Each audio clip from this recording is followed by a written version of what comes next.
Mes secrets pour surmonter le deuil amoureux. Bonjour, je suis Myriam Bidot, je suis coach et thérapeute de couple diplômée depuis 2009.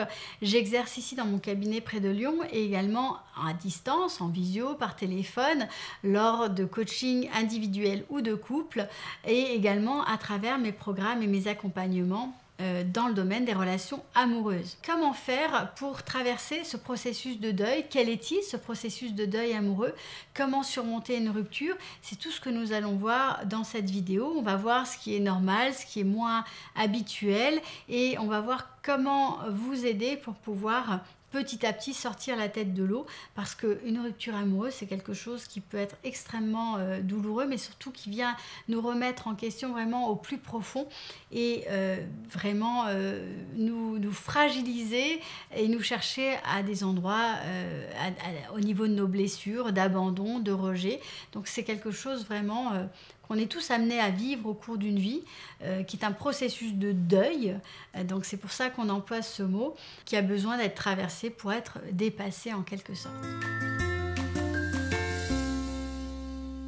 Alors, juste avant de vous transmettre mes conseils, mon analyse, mes expériences de personnes, mais aussi de professionnels, je vous invite à mettre un petit pouce bleu juste en dessous de cette vidéo pour m'indiquer que vous appréciez cette thématique et me dire de quelle façon elle vous parle. Et puis également à vous abonner à cette chaîne pour pouvoir recevoir directement dans votre boîte mail les notifications de nouvelles vidéos. Il faut savoir que je publie 2 nouvelles vidéos par semaine et donc en vous abonnant, vous êtes sûr de ne pas en louper une seule, mais surtout aussi le plus important, ça permet d'indiquer à l'algorithme de YouTube que le contenu que je vous apporte vous intéresse et qu'il apporte une certaine valeur, et donc ça permet à la chaîne et aux vidéos d'être plus largement diffusées et donc d'accompagner, d'aider plus de personnes dans le domaine du couple, des relations amoureuses. Alors dans toute rupture amoureuse, il va s'agir d'un processus de deuil. C'est un processus qui est plus ou moins long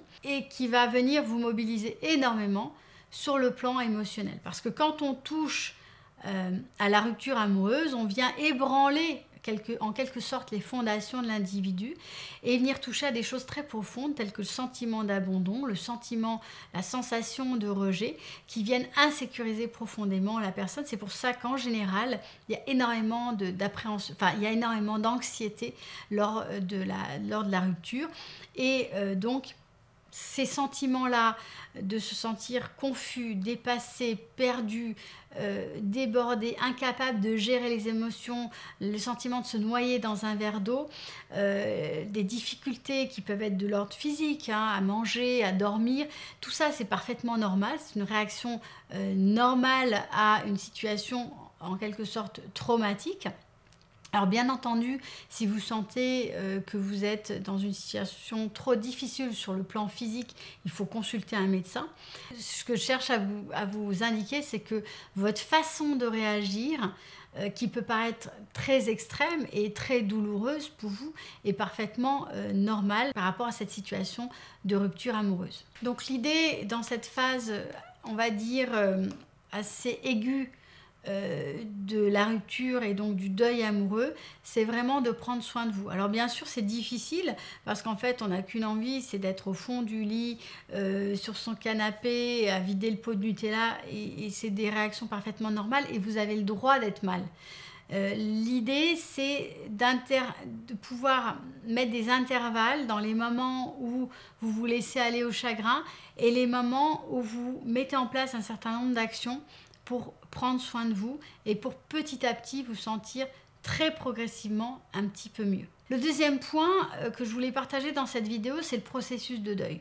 Alors le processus de deuil, il a été décrit par de nombreux auteurs et notamment par Elisabeth Kübler-Ross. Il y a 5 étapes dans le deuil. Il y a la phase de déni, c'est une phase dans laquelle on n'accepte pas et on prend une décision soit consciente soit inconsciente de refuser et d'admettre la situation, c'est-à-dire on se refuse au réel. On ne veut pas voir, on ne veut pas affirmer comme vrai ce qui est en train de se passer pour nous. Cette phase-là, elle est normale, elle est essentielle, elle fait partie inhérente du processus de deuil. Bien entendu, il y a des personnes qui vont être beaucoup plus dans le déni que d'autres parce que c'est leur mécanisme, on va dire, appris de protection et ce mécanisme se met en place. Deuxième phase, c'est la colère. Colère contre soi, colère contre l'autre, colère contre la situation, colère contre toute la face du monde. D'accord ? C'est un acte physique, émotionnel par lequel on passe pour, en général, très souvent, d'abord blâmer une personne, l'autre, et ensuite, c'est aussi le révélateur souvent d'une colère très importante qu'on peut avoir vis-à-vis de soi.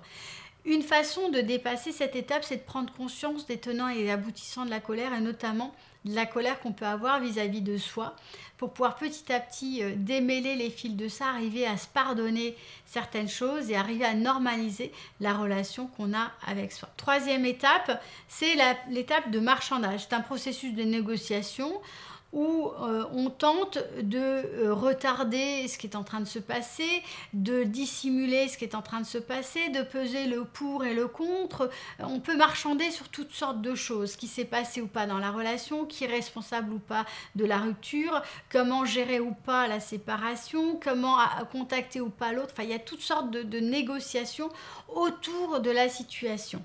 Quatrième étape, c'est la dépression. C'est une espèce de moment où on est complètement down, on est dans une hyporégulation au niveau du système nerveux et on se laisse aller au chagrin. Parfois, on est dans le mutisme, on peut être dans la dissociation, c'est-à-dire qu'on est coupé de ses sensations, de ses émotions, de ses sentiments.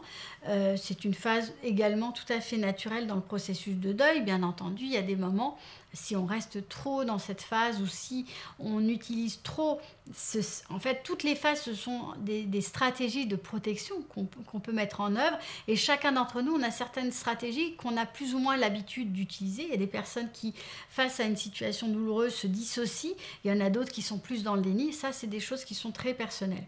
Ce qui est important, c'est que quand on est dans ce processus-là, ça peut être pertinent de se faire aider par un professionnel parce que ça permet de faire le tri à travers tout ça et de ne pas se fixer dans certaines de ces étapes de façon qui pourrait potentiellement devenir un peu plus pathologique. Et puis la dernière étape du deuil, c'est l'acceptation.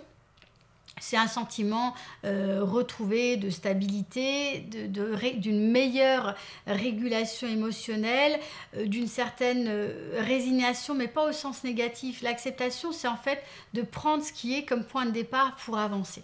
Alors toutes ces étapes du deuil, elles ne sont pas du tout linéaires, c'est pas je suis en étape 1, étape 2, étape 3, étape 4. En réalité, ces différents processus de régulation émotionnelle, enfin c'est peut-être pas le bon mot, mais ces différents processus qui ont dépendants émotionnels sont très souvent intercalés avec des allées et venues entre les différentes étapes et le processus va se dérouler sur plusieurs semaines voire plusieurs mois en oscillant entre les différentes étapes. Ce qui est important, c'est de voir que petit à petit la phase d'acceptation prend de plus en plus le pas sur les autres étapes pour progressivement retrouver un sentiment d'apaisement, ou en tout cas commencer à créer du sens par rapport à ce qui est en train de se passer pour vous. Le troisième point que j'ai envie de partager avec vous dans cette vidéo, c'est un outil qu'on peut mettre en place lors du processus de deuil. C'est un outil qui peut être pertinent pour vous accompagner.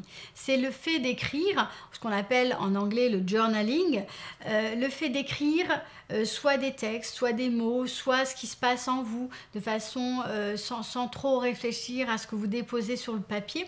Après, la façon dont vous écrivez, c'est celle qui vous correspond aussi, enfin, en fonction de là où vous en êtes dans votre processus de deuil.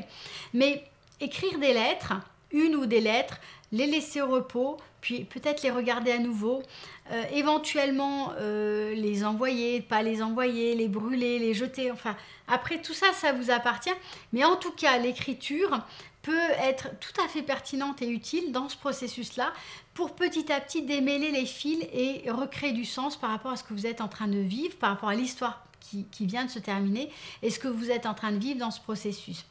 C'est aussi très utile parce que ça permet de coucher sur le papier et donc de matérialiser vos pensées.